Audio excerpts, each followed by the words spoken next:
Hello, beautiful soul family. Rebecca here, your Vibe Mentor, bringing you another video on how to raise your vibration so you can live your best life. Let's talk sensitivity and being an empath today. I'll keep it pretty quick. Just a succinct note on how sensitivity and empathy, being empathic, does not necessarily have to be difficult. That I lived this life for 43 years before I finally figured out how to work with the level of intensity that comes through when you feel other people's emotions, and how this actually can hold us back and where it came from. So let's jump right in. So where does it come from? Some people don't want to hear this, but it doesn't really have to mean anything negative about you or take away from the superpower of being empathic. That when we lived in an unsafe environment as children, we learned to attune to our environments to stay safe. That created hypersensitivity and being an empath. And hypersensitivity is a trauma response. Now, you can be born empathic, you can be born hypersensitive. That is relatively rare. A vast majority of the people who are extremely sensitive or empathic have also experienced, whether you want to call it trauma or not, a period of time in your life where you felt unsafe for a sustained period of time. So if you were felt unsafe, unseen, unheard, unloved, or uncared for as a child, that falls into the bucket of complex trauma, right? It is a trauma response to be hypersensitive, but it doesn't have to be a curse. And that's what I wanted to talk to you about today.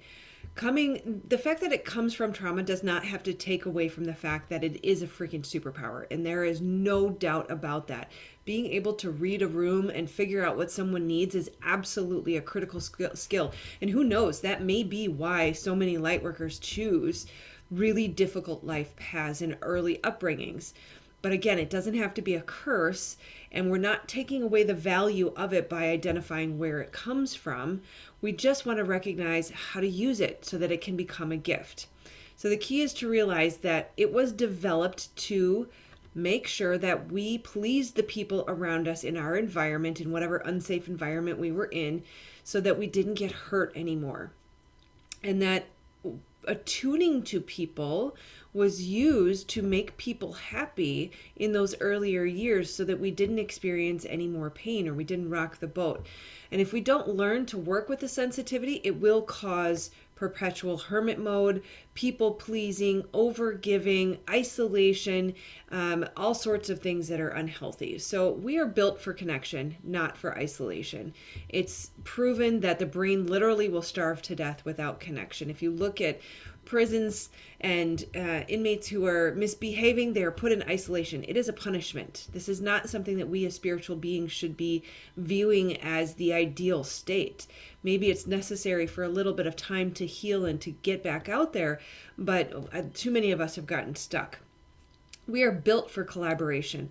We are truly more powerful together, and we are built to serve, not to be overgivers, not to be doormats.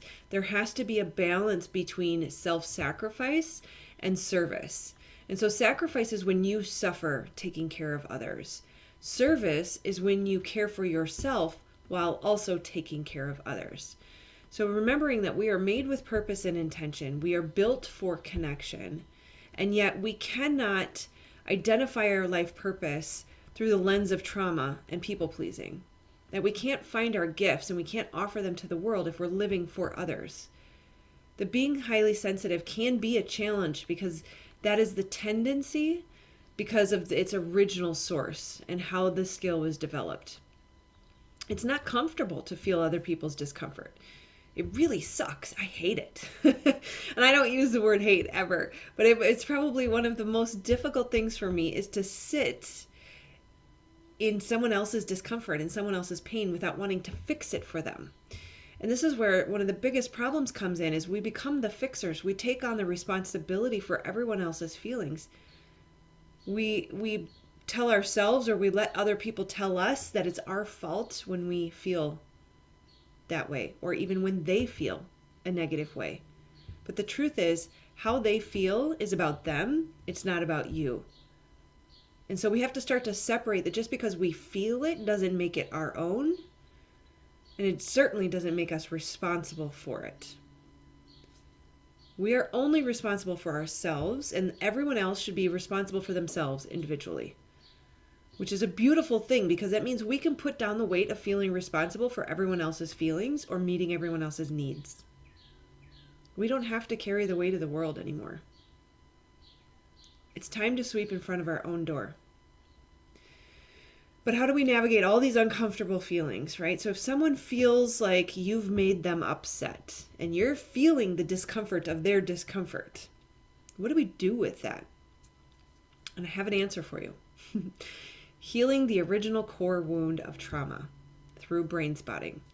Brain spotting works. It is the only modality out of everything I've tried. I've tried hypnosis. I've tried QHHT. I've tried brain EMDR. I've tried the Akashic Records readings. I've tried, like I think I said, hypnosis. I've tried activations and meditations and subconscious reprogramming tracks that play in your mind. And all of those were marginally effective for a short period of time. I've tried Reiki.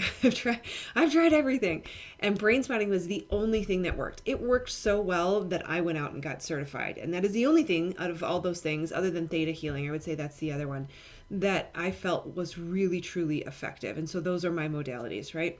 Brain spotting will teach you how to be in your body with the emotion in a way that turns the resource into your friend instead of an enemy. And I almost want to say that again, because it really, you have to sit with that. That it will teach you how to be in your body and sit with the emotion in a way that turns it into a resource instead of an enemy. Your body starts to hug you and hold you and nurture you and cradle you like the mother who holds a baby that she loves. Your body is a massive asset that has been untapped so far, and we've referred to it as the meat suit, and it's temporary and just for this lifetime. It is a massive untapped resource. It is the key to managing our sensitivity and learning how to use it in a way that works for us and not against us. It will teach you how to release the old trauma out of your body, and it will help you see that you were not responsible for any of that all along, from the beginning to where you are now. As we go through a brain spotting session, you will be shocked at all of the interconnections of how this has played out in your life and how it's healed as we bring it up and release it. It can show you all of the different ways that you've behaved that were really just survival mechanisms and not your true core nature. And that, I think, is one of the most profound parts of this modality, is the stripping away of all that is not you, where you come to a point of just raw truth. It is so beautiful, and it's a little bit scary. It can sound scary from the outside, but man, when you're in it, it feels amazing. And the truth be told, all of those people who shine brightly and are successful and are in their life purpose and are thriving, they were willing to go through that darkness, to do the work, to uproot those weeds of trauma. You'll learn to love the feelings that come up. You'll start to see them as gifts, as friends, as messengers. You play with them, you talk to them, you spend time with them. You love it when it comes up. You love it when you feel that feeling. Oh, someone else is uncomfortable. I feel that in my solar plexus. I'm giving them my power right now. How can I take that back? And sit with that. And listen to what will come up, because it'll be fun and it'll be playful and it'll want to teach you how to have more joy in your life and how to not take on the responsibility of others. I keep going back to one of the beautiful people I've worked with in a brain spotting session. She had the image of a sea anemone and like poking it. Like, Source has a sense of humor. Like, we're supposed to be curious and fun and approach this in a curious way, right? There's no better word for it. Just to be silly and to watch it, right? And that's when we can truly see the sensitivity as an asset. We find a new level of companionship with our body. that we've never had before. And there is it's an indescribable ability to sit in peace, in stillness, in the eye of a storm. That so much of what we experienced as a young child taught us that it wasn't safe to be seen, it wasn't safe to shine. And so we adopt their belief that we should play small. And as we strip away all that we have adopted to survive and we discover who we truly are, you have this feeling of wanting to raise your head high, wanting to hold your chest proud, being willing to walk out into the world and shine so brightly that it makes everybody uncomfortable. And that's freaking okay. That's awesome. Because their discomfort is a gift for them to see that they are not in their power. And you love it. It feels right. It is the way it's meant to be. You are a light worker meant to shine. And that unquenchable thirst, that feeling there's got to be more. Why can I never find happiness? This is why. It is so amazing, you guys. Right? You become discerning of how you can serve in ways that will allow you to also take care of yourself at the same time. And you see your value and worth. And you are willing to embrace it. You are willing to stand strong in the power that you are. And you no longer fear it. Because those people, their discomfort that's being projected at you can't faze you anymore. It is an unshakable foundation. I love you guys. I hope you can come along on this journey with me. Links below if you'd like to join. Talk to you soon.